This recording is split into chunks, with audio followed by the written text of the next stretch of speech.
The Adventures of Pinocchio by Carlo Collodi. Chapter 17 As soon as the three doctors had left the room, the Fairy went to Pinocchio's bed and, touching him on the forehead, noticed that he was burning with fever. She took a glass of water, put a white powder into it, and handing it to the Marionette, said lovingly to him: "Drink this, and in a few days you'll be up and well." Pinocchio looked at the glass, made a wry face, and asked in a whining voice: "Is it sweet or bitter?" "It is bitter, but it is good for you." "If it is bitter, I don't want it." "Drink it." "I don't like anything bitter." "Drink it, and I'll give you a lump of sugar to take the bitter taste from your mouth." "Where's the sugar?" "Here it is," said the Fairy, taking a lump from a golden sugar bowl. "I want the sugar first, then I'll drink the bitter water." "Do you promise?" "Yes."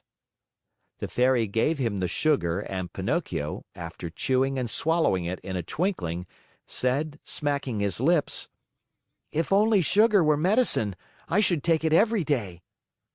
"Now keep your promise and drink these few drops of water. They'll be good for you." Pinocchio took the glass in both hands and stuck his nose into it. He lifted it to his mouth and once more stuck his nose into it. "It is too bitter, much too bitter. I can't drink it." "How do you know when you haven't even tasted it?"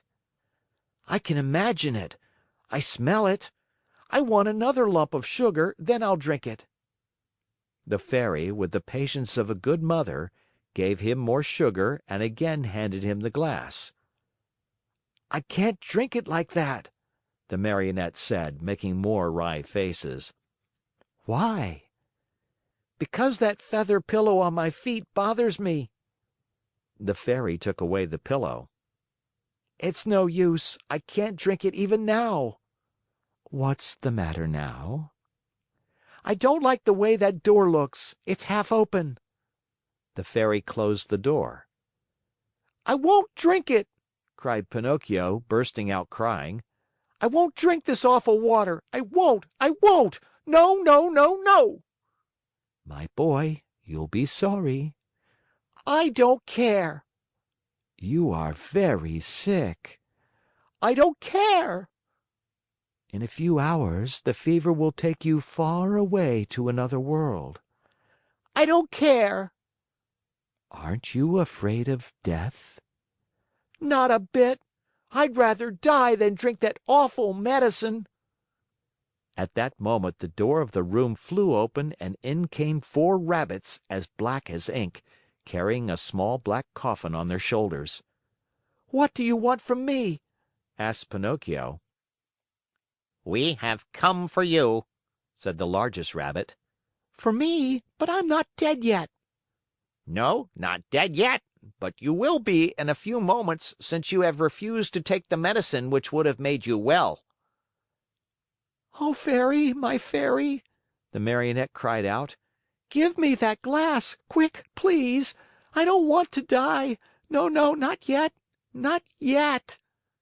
And holding the glass with his two hands, he swallowed the medicine at one gulp.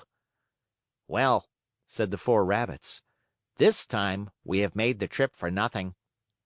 And turning on their heels, they marched solemnly out of the room, carrying their little black coffin and muttering and grumbling between their teeth. In a twinkling, Pinocchio felt fine. With one leap, he was out of bed and into his clothes. The Fairy, seeing him run and jump around the room gay as a bird on wings, said to him: "My medicine was good for you after all, wasn't it?" "Good indeed! It has given me new life." "Why, then, did I have to beg you so hard to make you drink it?" "I'm a boy, you see, and all boys hate medicine more than they do sickness." "What a shame! Boys ought to know, after all, that medicine, taken in time, can save them from much pain and even from death. Next time I won't have to be begged so hard. I'll remember those black rabbits with the black coffin on their shoulders, and I'll take the glass and poof! Down it will go. Come here now and tell me how it came about that you found yourselves in the hands of the assassins. It happened that Fire Eater gave me 5 gold pieces to give to my father, but on the way I met a fox and a cat who asked me, "Do you want the 5 pieces to become 2,000?" And I said, "Yes." And they said, "Come with us to the Field of Wonders." And I said, "Let's go." Then they said, "Let us stop at the Inn of the Red Lobster for dinner, and after midnight we'll set out again." We ate and went to sleep. When I awoke, they were gone, and I started out in the darkness all alone. On the road I met 2 assassins dressed in black coal sacks, who said to me, "Your money or your life." And I said, "I haven't any money," for, you see, I had put the money under my tongue. One of them tried to put his hand in my mouth, and I bit it off and spat it out, but it wasn't a hand, it was a cat's paw. And they ran after me, and I ran and ran, till at last they caught me and tied my neck with a rope and hanged me to a tree, saying, "Tomorrow we'll come back for you, and you'll be dead, and your mouth will be open, and then we'll take the gold pieces that you have hidden under your tongue." "Where are the gold pieces now?" the Fairy asked. "I lost them," answered Pinocchio, but he told a lie, for he had them in his pocket. As he spoke, his nose, long though it was, became at least 2 inches longer. "And where did you lose them?" "In the wood near by."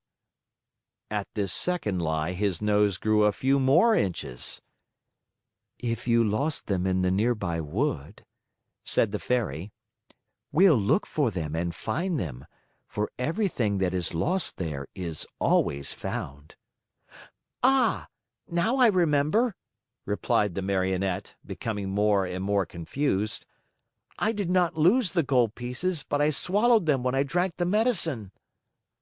At this third lie, his nose became longer than ever, so long that he could not even turn around. If he turned to the right, he knocked it against the bed or into the window panes. If he turned to the left, he struck the walls or the door. If he raised it a bit, he almost put the Fairy's eyes out. The Fairy sat looking at him and laughing. "Why do you laugh?" the Marionette asked her, worried now at the sight of his growing nose. "I am laughing at your lies." "How do you know I'm lying?" "Lies, my boy, are known in a moment. There are 2 kinds of lies, lies with short legs and lies with long noses. Yours, just now, happen to have long noses." Pinocchio, not knowing where to hide his shame, tried to escape from the room, but his nose had become so long that he could not get it out of the door. End of chapter.